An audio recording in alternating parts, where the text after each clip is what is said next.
गुन्हे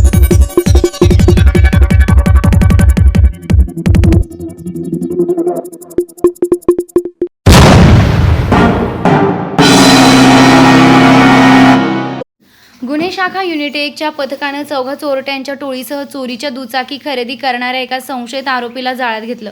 त्यांच्याकडून 1 लाख रुपये किमतीच्या 3 दुचाकी जप्त करण्यात आल्या आहेत।